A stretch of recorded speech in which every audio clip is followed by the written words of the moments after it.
So as always, I always like to start off before I start talking to my boo cakes. I gotta start my Palo Santo, get my energies together. Go ahead. Do what you gotta do. So what I'm gonna do, for those who are paying attention to this video right now, y'all see we got in the building. This is about to be a real good ass, spicy ass conversation. You understand me? And we got a special part 2 coming too. Don't worry about that. But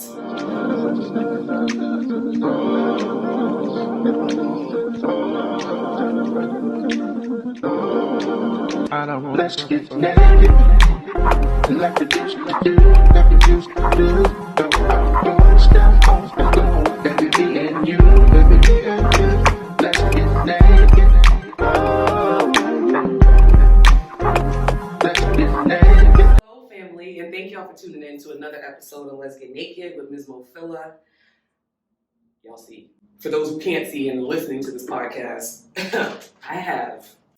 Y'all know her because y'all probably stalk her on Instagram, Twitter, Facebook, OnlyFans, all of the above, as Cotton Blu. Is that all right if I drop the name I know you as? Is it all right? Or I'll leave it out? No, we can leave that. We're going to leave that. All right. But I know her as the real her. But give it up for my beautiful friend, Cotton Blu. Say what's up. What's up, y'all? What's going on? Now, what I'd love to do is I'm not going to run your resume for you. I'm going to make you do that yourself because I know all the things you do, and you're so multifaceted. My God.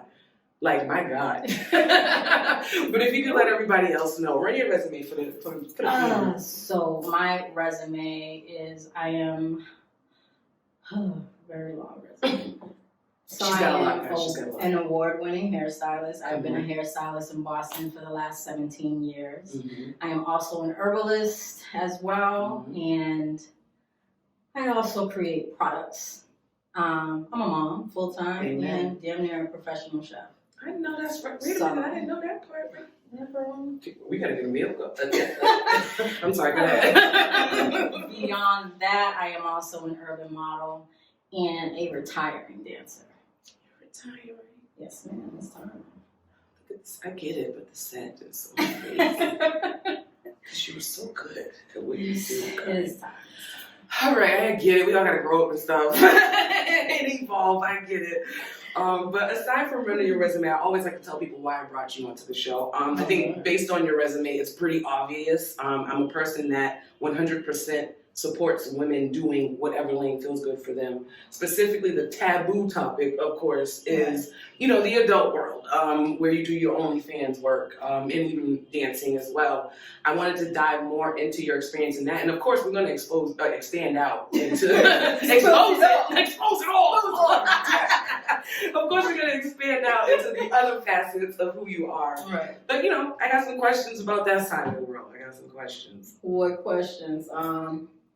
It's a different experience. Okay. I think those of us that are really gifted and talented in what we do as entertainers and performers, it's a platform for us to actually connect more with our fans. You took OnlyFans, right? Yeah. Okay. So like my OnlyFans is not what everybody does. Okay. At all. Okay. I don't entertain half the shit that's on there. Okay. For real. Like. So tell me what that shit, because I'm still scared of OnlyFans. I don't know why. I don't know why. I appreciate and support it, but I haven't been on there myself. I started OnlyFans because my fans, my true fans that have been following me for years as Cotton, wanted to see the other side of Cotton. Gotcha. Things that I don't express on Instagram because I'm very reserved to a degree. Of course. As you should be, I feel like, with that brand. You should be. Absolutely.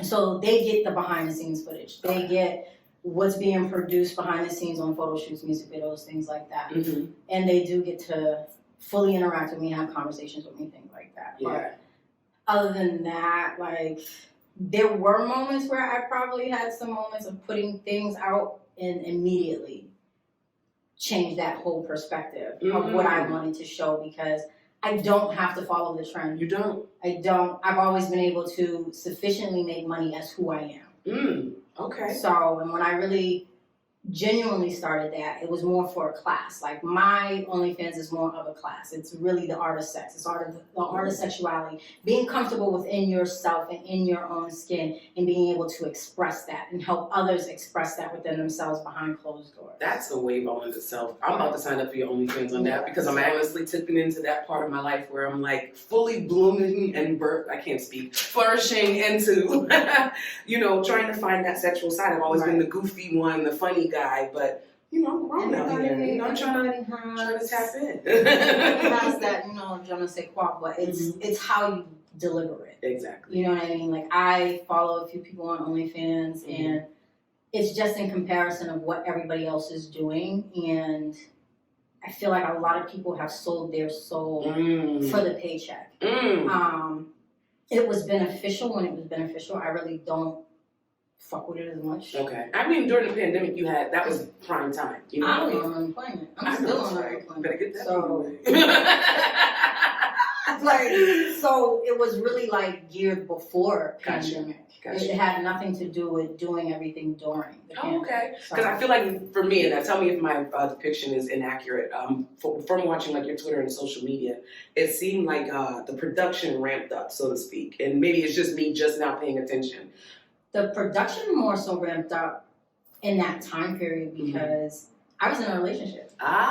So 9.5 years of being me, let's say 5 years into the relationship, really 4 years into the relationship, I had to determine, was I going to be Cotton or not? I was getting ultimatums. I couldn't hustle the same way that I was hustling in the streets with him because now it was becoming a problem. Now emotions got involved. More than emotions. I don't know if it's just the emotions. I think it's also like we both can't be in the streets at the same time. We both can't run in certain circles at the same time. And at that point, it was like really pivotal for me because after dancing for I don't know how many years underground and then becoming mainstream, I was just getting to that plateau where my booking fees was ridiculous. They were very high. So, it was a rock and hard place. I got you. And I was being forced to like choose, do I sacrifice for the relationship or do I sacrifice in a sense to try and make myself better? So I sacrificed for the relationship. And I shut everything down. One of my boys got killed.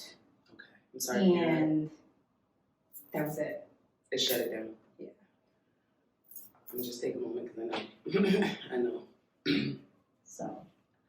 So ultimately, once your friend had passed, that kind of gave you the gumption to be like, I need to not continue to hide for this relationship, but I need to do what's best for me, or what was that catalyst that happened when your friend I think passed? at that time, Instagram had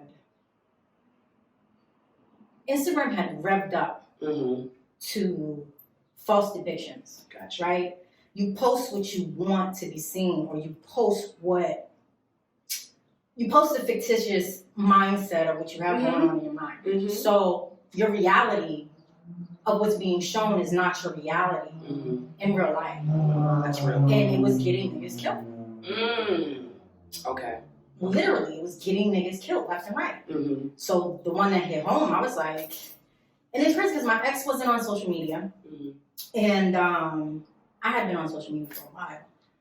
So it was just getting to that point, and then being in the relationship, I was more guarded because he was like, instilling different things in me to where I was just like, I won't show these aspects. I won't show these aspects. And then when that happened, I was like, fuck it. This shit's shutting down. And then I had my other brands anyway, so I was more working on those other brands at the time and didn't really care if Cotton had to go. Gotcha. So I didn't open Cotton's page back up. I was shut down for like a year and a half. I didn't open her page back up until like the end of 2018. Okay. And at that time, it was like, I only had like 3,000 followers then. So, and even then, even when I opened it back up, it was still on the reserved. It wasn't like fully Cotton, and I did it. It was just like pictures here and there. Good enough pictures here and there. Pictures there and there. And then, we broke up. And my mindset was, back to the bag. I know that's right. Now, I want to take a step back a little bit because I remember the first day I met you. Shout out to my Q, who invited us both to a mutual friend's pool party. Shout out to the usual suspects. And my goodness, you walked in with a bikini and everybody, including all of us, because we're all free kids, all of us. We were all like, whoa, who is this woman? Who is this? But I also remember in first meeting you, you had the conversation with me, and tell me if you're okay with talking about it or not, because if not, I'll edit this shit out immediately, okay? Okay. About your body. You had told me you had made a decision to actually do body surgery, but it was for different reasons. It wasn't just like, I'm just trying to be cute out here. You literally, it was like a wake-up call for you, right? For me, it was the industry. So it was the industry, okay. It wasn't just... And actually, let me get that preface, because I didn't know what your line of work was when I first met you. So that made sense that it didn't come out like that. Got it. I was competing against Barbie dolls. Gotcha. Literally. Mm-hmm. And it wasn't dancers at the time. Like when I became a dancer that was going to the clubs, I wasn't going to clubs in the state of Mass. Okay. I was going to clubs elsewhere. So it's like, fuck your face. They don't give a shit about it. But they do. They do now. But, I mean, when you start looking at these glamazons and you're like, well, damn, their body's done. Gotcha. Their whole body's done. So I spent my time researching and doing the research that I needed to do, and then the alterations started happening. Yeah. My alterations, in a sense, I always had a fatty, I always had a slim waist. You know what I mean? I just added and took away some things. Gotcha. You know what I mean? Gotcha. But essentially, when my last surgery, when I did my stomach, that was more for me. That was my confidence level. That was like, girl, you had a pop belly since you was 7. Got you. So that's real. It was something that I essentially really, really wanted for me. And I wasn't dancing at that time. Okay. At all. Okay. I was just tired. And plus I had to go and check on other things. So I wanted to make sure that everything that was in my body was right. Got you. So yeah, I went to have my stomach done. I don't give a fuck. I know, ain't no shit, ain't shit to be wrong. Listen, I had the money, I stacked up. I made a goal. I stacked up. I did it. I went out the country. I had a really good time. I was by myself. I was gonna say, wherever you went, did a great job. You clearly did your research, because I would have never guessed it until you openly just told me. I was like, because I was just stuck. Like, who is this woman in this bikini? Who is this? Like, a lot of people don't talk about it, and a lot of people are like,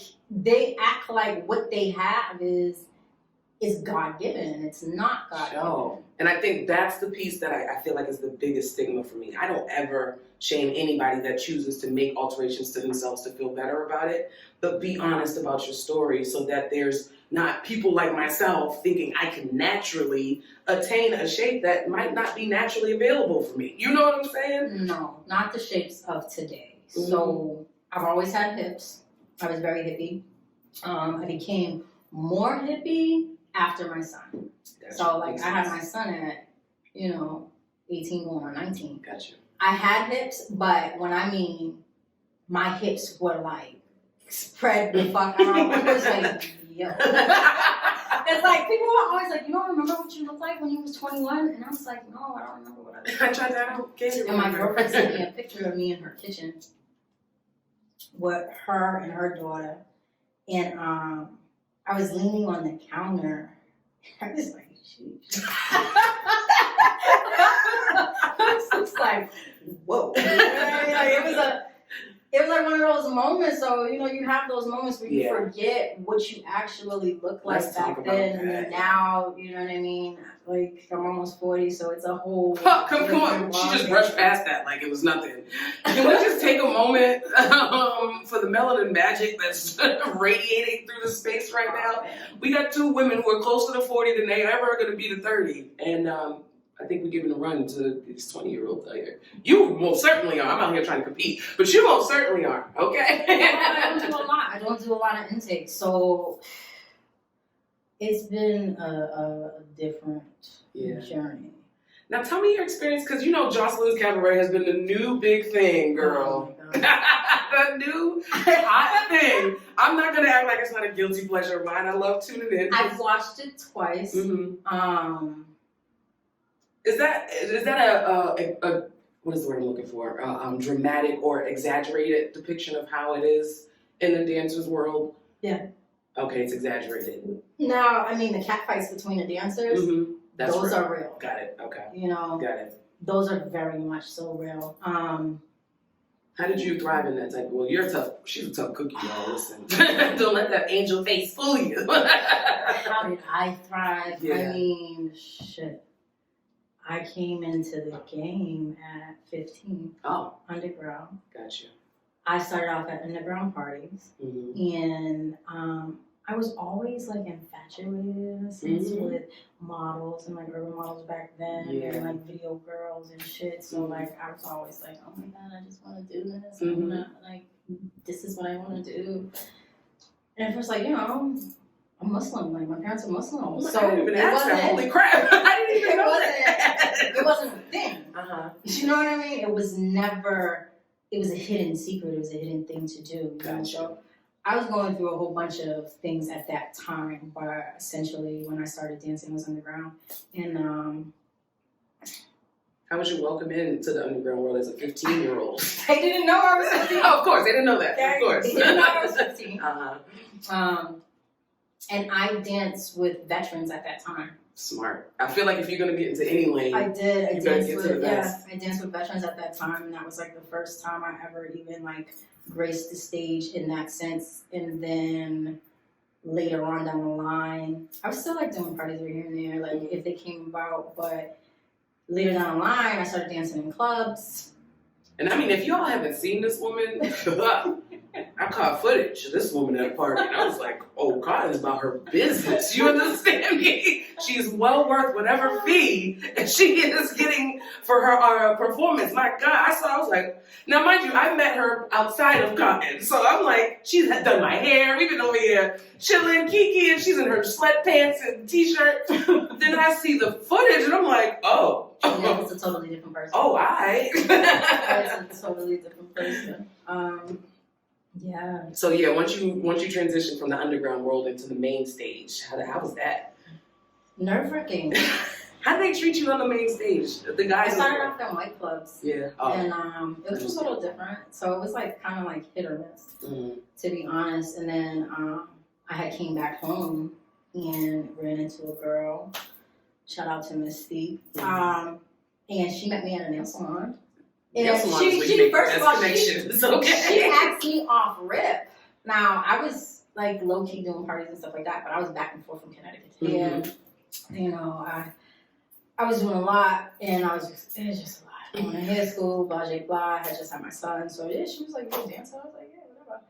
Took my number. I didn't expect to hear from her as rapid as I did, and that same night she put me onto a party, a big party, and that was kind of like the opening to the door in Boston for me. And then from that point forward, that was it. Like, I became one of the best dancers in Boston. And I can't even say that I'm not. I am She is. one of the best dancers in Boston. 100% is. Especially when it comes to criteria shows. I was blessed to work with a lot of women that were more confident than me at that point in time. Like, I didn't know what I really had and the ability that I really had to really expand and do the work that they were doing.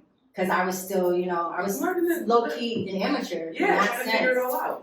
And like over time, you become who you are. That energy of what you're producing, you become that. You know what I'm saying? I'm so glad you said that was my magic word, energy, because I was just going to say, there's a moment when I said production ramped up, there was a moment where you could see Cotton literally coming into Cotton, so to speak, in the production.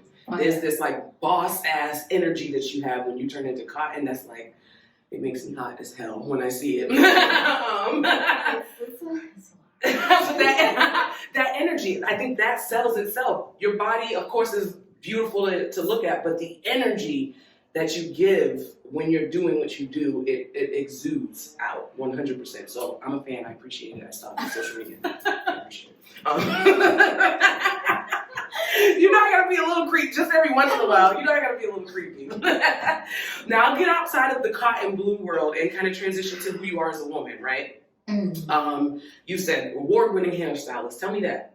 So I used to work for Muffin. Boston's mad small, you know. It is. I trained before I got to Muffin, I had trained in white salons. Okay. And that's where I learned a lot of different background for hair. Mm-hmm. And then I met Muffin, and Muffin like got you together. Yeah, she got me together. She definitely got me together. Shout out to Muffin. But yeah, she turned me into an award-winning stylist. I was definitely one of her clients in the hair department too. Shout out to Q for giving me that referral. Natural hair care. You do products too, right, for hair? I do products. I think there's a little special situation in the bag. I don't want to get it. There's definitely a special situation in the bag. You know, I like situations. I don't know why to break it. There's a bunch of little things. But we gotta get into that. Yes. Now the chef part is where I really want to lean in. The chef part. At what point can I schedule a tasting? Whenever you want to. You heard it here first. Y'all heard it here first. So I went back to Q essentially. I know the way Q's heart is truly through her stomach. She came, she was referred to me, and that day I was cooking. And I was like, "You hungry?" That's all it takes is one. Yeah, and she was like, "Yeah, I think all it takes. I was making sancocho or something that day." Oh, and don't let it be a sancocho. And she was like, and like my son is like, "Yeah, she does this all the time." Like it's nothing. I know my friend's face, and therefore, yeah, I'm gonna need to schedule that appointment. That's really like it. Like when I'm home, it's really like it's mom. Automatic. Yeah, it's automatic. It's mom world. It's where the fuck are you at? Where's my child? Okay. Like I have a 19-year-old, so it's a different. Yeah. It's a different world. It's a different environment. And Son or daughter? I have a son. Woo, so, 19-year-old son. It's That's a different world. a whole different genre. It's a whole Yeah. different ball game. Yeah. And now it's just like, all right, I'll see you later, or whatever. We're grown. Like, I love well, you. he doesn't look at me anymore. So it's like he lives with me, but he has his own space Of course. to go and like be himself, which is cool. Dope. So it works. It definitely works. No, I feel like it's a cliche question, but I feel like we always have to talk about it. Being a mother of a young black son. It's fearful. Thank you. Thank you. I think we have to really drive it home just how much anxiety black moms have to walk around with, especially as sons of black moms, period, black people, period. We're constantly walking around with this unsaid angst inside of us because we're not safe in this country. So usually for me, I don't essentially go to rest until I know he's safe. That's real mother stuff right there. So it kicks in. It's different. Like some nights he'll be like, "Oh, we're about to go here and there or whatever," and I'll be like, "All right, cool, whatever. Just let me know when you're on your way home. Mm-hmm. Like let me know when you're leaving. When you're done with everything." Yeah. So, you know what I mean? And then you hear the car pull up, and you're like, "All right." Now I can go to sleep. Thank you. No, I already be in my room, and like my son does this. He does this thing all the time. It's like the same routine, and he's done it ever since he was a kid. But like now, when he's the adulthood of him, he comes in my room every night and gives me a kiss once he gets home. So it's like, okay, I know you home. You nigga, I know you home. Nah, I need to make it very clear. But Mom, yeah, I'm here. home. So like, that's it. That's But beautiful. beyond that, yeah, it's a struggle. Yeah. So how does he deal? What does he knows about? Of course, he's an adult, so he knows about your like OnlyFans side or the Cotton Blu side of you, right? He knows Cotton Blu. Okay. He doesn't know about that other side. He doesn't. Like I've never sugarcoated Gotcha. anything. Mm-hmm. Because like my lifestyle with my parents was a little bit more sugarcoated. My mother didn't sugarcoat. Okay. To a degree. Okay. There's aspects of her life that we're very fond of, me and my brother. Mm. We know that her aspect, real stuff. right? Gotcha. We know her real shit. Gotcha. But then there's those aspects you don't. With my son, I've never like let me hide something. let me sweep this shit, because at the end of the day, like if it becomes an exposed thing, I need you to be able to deal with this shit because it's pressure. Mm-hmm. And they're gonna try. To hear from me. Yeah, so we have conversations. We have certain conversations. We have the understanding. You know what I mean? And it's something like me and his dad have both like Dope. have had to deal with when it comes to him, and like anything that I can't get through to him, it's like, you know, call your dad, I deal with your dad. Mhm.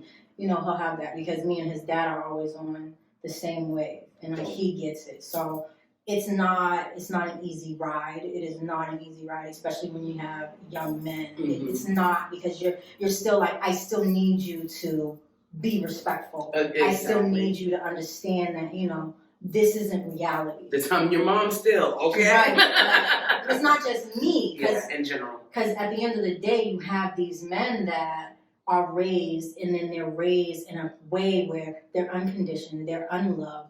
You know what I'm saying? They're traumatized. Talk about And the traumatization ultimately comes from parents, right? Parents Talk about first. Mhm. So if you can't have open dialogue with your kids, then you prepare them for whatever the worst situation is. You're projecting them to be something that they don't even understand. They don't even know how to figure out who Right, they are. because they don't. They're not Yeah. going to understand it. So now it's like, you know, well, let's reel this shit in. Mhm. You know, how can I have this conversation? Like me and my son, we've gotten into it. It's been ugly. Yeah. We've had some ugly ass moments, but I've had to eat those pills. I understand. You know what I'm saying? So Mhm. it's just like, all right, you right. Yeah. And I think that's dope, because Like, you know, it's so right. hard for a parent to tell your child, you know what, you were right. You know what I mean? Yeah. The way we were raised, I don't think I've ever heard my mom say that until I became a full-blown adult. You know what I mean? I've learned that allowing him to have his voice Mm. is better than me closing the door for him to have a voice. Amen. Or him following what you say, that do as I say, not as I do, Yeah. all type of stuff. I Like, don't think he will ever. He's his own man. I know that's right. Now I gotta be childish for like 2 seconds, because this is the first thing that always comes to mind. Do you ever deal with like the Stifler's mom syndrome, where like his friends come around and it's like, oh my God, your mom's fucking Cotton Blu? No. First of all, they don't know. Okay, They don't know who I am. gotcha. For real, they don't. And to them, I'm mom. That's Like cool. literally, to all his friends of mine, I have like all these extended kids. You know, they come in and out. They go as they please. Yeah. They're allowed to stay at my house or whatever. So it's a lot. Like I have a house all the time with 1 or 2 kids in my house. Gotcha. And You seem like that home. I get it. Even when I've been around you, we discuss things about spirituality, and I'll dip into that too, because this is a heavy spiritual woman here. Don't let it fool you. You understand me? But I forgot where I was going, because I just went into spirituality immediately. Oh yeah, I can see you being that mom. That's like the community mom. You're the one that anybody can come to, because you have such a nurturing spirit. You have a calming home spirit. So, speaking of spirits, let's get into the spirituality side of things.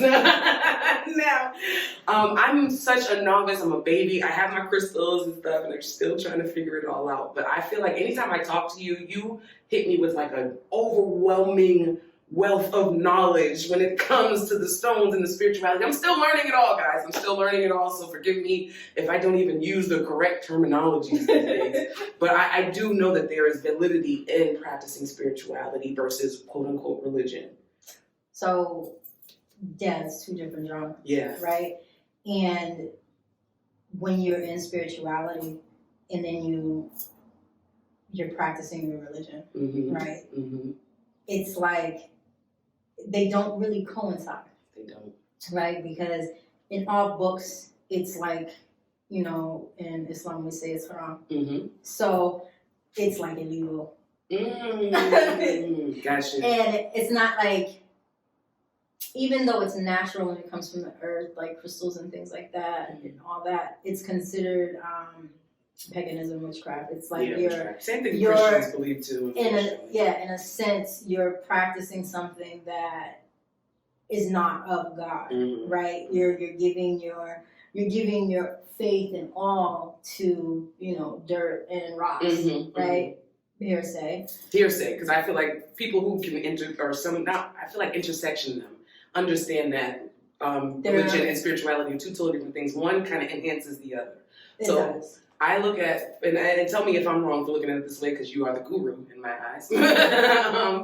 So I use my crystals, my sage, my Palo Santo, things like that. But like, I'll be praying to God while I'm doing it. Yes. Okay. Right. So like, sage is smudging. First of all, is created from our ancestors, right? Because Native Americans, that's what they do. Is smudge, right?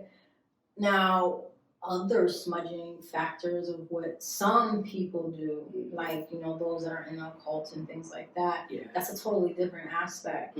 But most of those spiritualists that I know, they pray to God.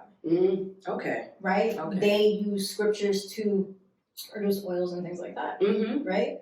So it's all of, I think, on your own terms of what you believe and how you do it. How you practice. Right? And how you practice. Mm-hmm. So it's difficult.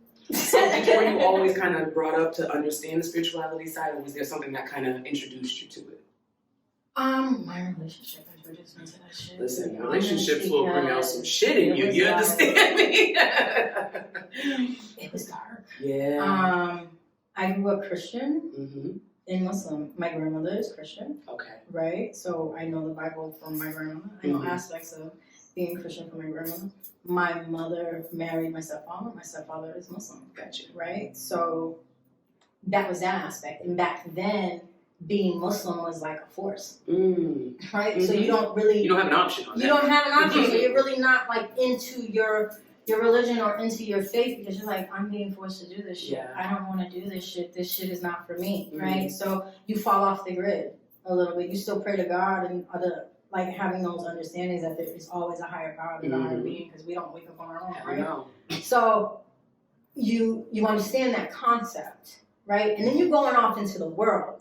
And shit is just on a whole nother level, right? The world will get you together too. Jesus. Yeah, the world will get you together. Like, things are happening to you because it's your path and that's what you're supposed to do, right? But then as you're starting to settle in, you're just realizing that certain things are just coming to you a little different than most, right? Yeah. Because we all have we genuinely all have certain gifts that God gave us, right? Exactly. Our gifts are not to be exploited.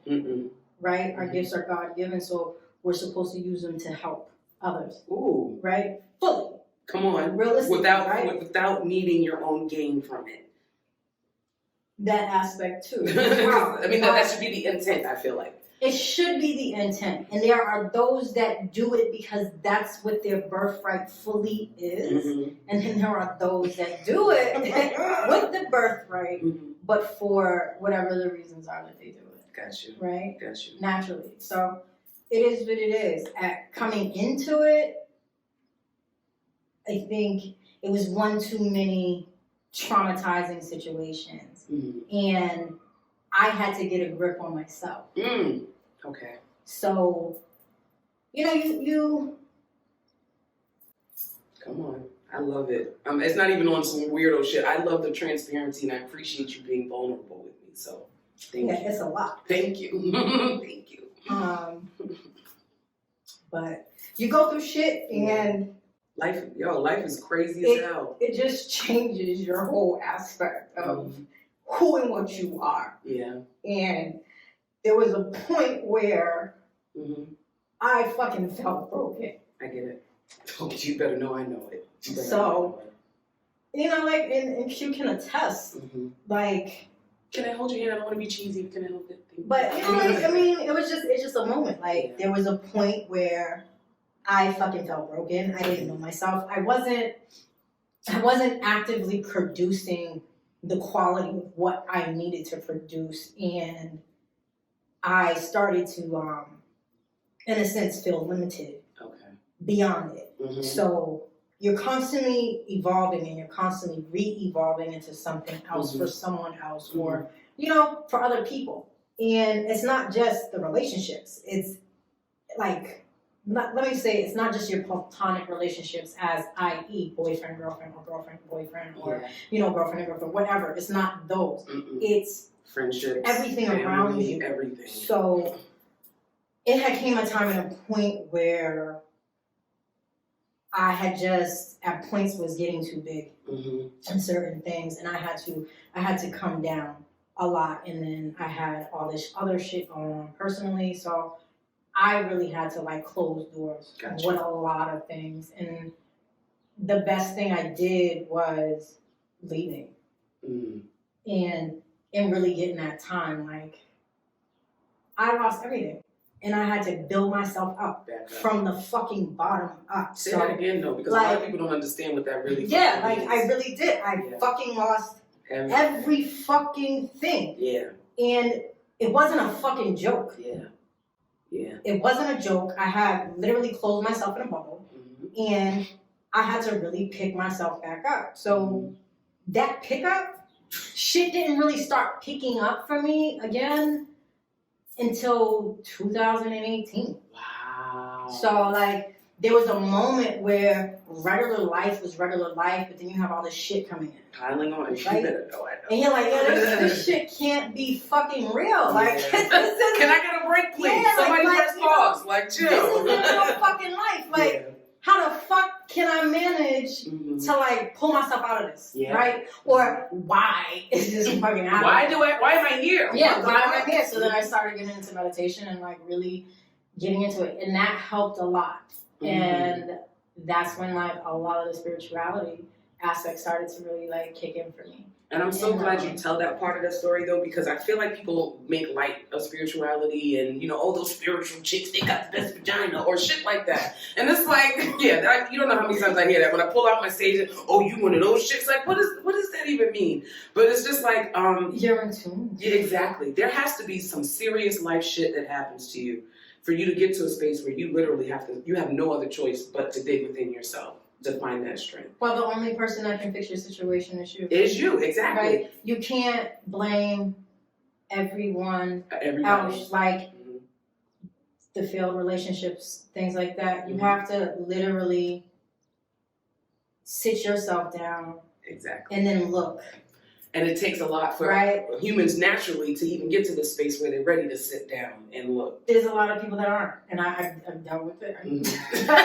I was forced into it, but I do know that there's now, because I was forced into it through the trauma, now I look forward to it. Like, I'm like, oh, I gotta separate because I need to do some self-reflecting. I gotta figure some shit out. Yeah, I mean, that's just what it is. Yeah. Like, we're not the same as we once were, right? No. Realistically, you can't be the same as you once was. I had this conversation with a few people, and they're like, you know, you're just different. Like, bitch, I'm about to be 38. I would hope I'm doing something different than when I was 25. You know what I'm saying? Like, that person that you met doesn't exist. That person exists in that time frame when you met them. But the person that's here now is totally fucking different. And we could take it a step further because you could see me yesterday. Yeah, and I'll be a whole other person the next day. You feel me? Like, no, I'm not the same. Like, as far as like my business ethics and things like that, yeah, I stand firm on how I conduct myself and how I handle business, and not because I fucking hustle, but because I'm a business owner, nigga. I've been a business owner for 17 fucking years. About your business, like, I respect that. It's not a joke for me. You know what I mean? So every depiction of who I am has to coincide with each other. Yeah. Realistically. And it's dope because it does ultimately line up. Because literally the brand Cotton Blu is, like I said, is so multifaceted. Right. Because you put yourself in every single lane that you're in, it all comes together under this umbrella of Cotton Blu. Now, really quickly, I just gotta give a shout out to Dutcher Bell because I know she's gonna be tuning in. Okay. Anytime I mention Cotton's name, she's like, "That's my fucking boo, y'all." You saw us going at least like a 5-minute tangent when she is here. That's my dog. That's my boo. So that collaboration on the video, I know you've done tons and tons of videos. That collaboration was one of the best collaborations. I believe it. I know Keith. Shout out to homie Keith, man. Me and Keith grew up together, Mm-hmm. and Keith is also really close friends with my brother. Okay. Right. So me and him had like talked about it. Mm-hmm. You know, gotta get you together. We did Dutch, and then we had linked like through Instagram and shit, reached out or whatever, and I did a thing for her for Sony. Oh, I saw that. And I had did that. But before the song even came out, I had did a little thing for that. So when your personal video was Sony. So when I got asked, I was so elated. Yeah. And I had just got back, and it was just crazy because there was so many things going on. My schedule was so crazy, but I made sure that I was back for that video. And it was cool. You know what I mean? It was great. It was a great vibe. Like, you know, I got there and was straight like, hey, what do you need? Let me do You know what I do. Let me It do what was I do. cool. It was cool. It was a lot of great love and energy. Yeah, shout out to Dutch, man. We appreciate you. You know, we gotta reverse the love on this side now. We gotta reverse it. She's so dope. Like, Yeah, you know what I mean? Like, and I tell people about her all the time because I feel like in the rap game, especially the female rap game, people don't even know her fucking resume. It's stupid. It's so bananas, and she's not. Spanned across years that people don't even realize. She's not this today rap. Nah. She's real rap. Real rap. And that's what makes her fucking dope. Mm-hmm. You know what I'm saying? And actually, let me just say, I just know, you know, when you feel your tribe, there's an energy that there's all of us that I'm always around that we all share. It's like, I feel like it's cliche to call it queen energy because it's so much bigger than that. You feel me? But it is. It's always going to be queen energy. I know. It's just, because there's a part of it that also has like a bossy side. Like I said, it's queen, like boss bitch. Like, I hate to say boss bitch because that diminishes us, but like, almost manly, masculine, like I will take over this whole energy type of vibe. Like, I feel like all of us share that. Am I bugging? I've been told that a lot. Like, you exude yourself in a very masculine demeanor when it comes to business, and I got my dads to thank for that. I really do. That's the men in our lives that have done this to us. Both of my dads, you know, they are non-shit talkers, you know, God rest my father's soul, but, you know, my real father told me that my pussy was platinum. I should treat it as such. Right. And beyond that I should always walk with my crown and know that my crown is always high. And my dad, he always had told me from jump, ever since I was a little girl, he was like, you are not going to need a nigga for shit. You will always be a boss, and I will show you how to run shit. So I was taught at a very young age how to be very independent and always have my own. Like, myself, I will tell you, like, like, and I told men, like, she will fucking bulldozer over you if you don't get it together. That's real though. And I get a little emotional when I hear you speak about how, you know, you had the opportunity to have, you know, two men speak into your life. Right. And instill that into you. I get emotional, and if you listen to my podcast, you'll know. Yeah. I didn't get that experience. So I don't know if it was life or, you know, my mom was a tough ass cookie. So, you know, she taught that to me as well. But to hear, you know, to a father instilling that in their daughter still strikes something inside me. Like, that's so dope that you got to have that, you know? I got to have it in a different way. So my real father was locked up feds. Gotcha. For most of my life. Okay. And he came home and OD'd. Shit. So there's a different aspect, but got it. My relationship with him did not change. It wasn't a moment where, like, you could talk shit and be like, oh, your daddy's a deadbeat. Like, no, he sent me checks. Yeah, he was still on his shit. He was still on his shit, you know what I mean? Mm-hmm. And we never missed a beat. Yeah. Whether he could write or whether he could make phone calls, it didn't matter. We was always we were always very much so connected. That's very dope. And my mom and my stepfather, and it was a totally different aspect. Mm-hmm. And he gave us a different type of structure. Mm-hmm. So it was a lot. Like, I'm gonna tell you that it's like, he said, bro. you know, some like, you know, like, we drive him crazy. I'm one of 7, so it's a lot. Like, my mother has 5 children, and then my stepfather has 2. My dad I'm like one of 8. My dad has 1, another one. And where you placed in the soul? So my real dad's kids, I am the middle child, and then out of my mother's children, I'm the oldest. Okay. So it's a different dynamic on both sides. It's a different dynamic. Okay. Yeah, I've always been that type. Bossy, yeah. I've always been bossy. I've always been the Asian I see. I appreciate it. I attract myself with people that have that energy because, you know, I always joke and say I'm a real nigga trapped in a bitch in a woman's body. It's very hard being a real nigga trapped in a woman's body, but, you know, we make it do what it do. But I won't hold you too long, Cotton, and I also want to bring in Q to bring in a different aspect of this conversation because we got a lot to talk about today, okay? But let everybody know where they can find you. If you're living under a rock, I can tell you actually where you can find you. No, I'm kidding. I'm kidding. Let everybody know where they can find you, Cotton. So you can always find me on Instagram at Cotton Blu, COTTONBLU. I'm also on Twitter, same name. Any other links that you need are on both of those pages. And that's pretty much it. Dopeness. I can't even speak. I said nopeness. It was supposed to say dopeness, but I don't know what happened. Anyway, as always, if you want to follow the podcast, you can follow us on Lez Get Naked, LezGetNaked with an underscore on Instagram and Twitter, and without one on Facebook. Also, if you would like to come on the show yourself, you can email me, lezgetnaked1@gmail.com. And if you want to follow me, I'm on Instagram, Facebook, Twitter, all that shit. Google me, MzMo MzMopHila. This part of the conversation, I want to thank y'all for listening with an open heart, open mind, and open ears. And please continue to keep those conversations going. I appreciate you, Cotton, for taking some time to come and talk with me and sharing your most intimate moments with me, or some of your most intimate moments with me. Yes, you got to keep some things in the mystery bank, okay? But I appreciate you, and family, I thank y'all for tuning in. Peace out. I'm going to act like I got up and did all this stuff. This is me editing. I have to do stuff, so I know this is the part you cut out. Let's get naked. Like the juice, like the juice, don't stop.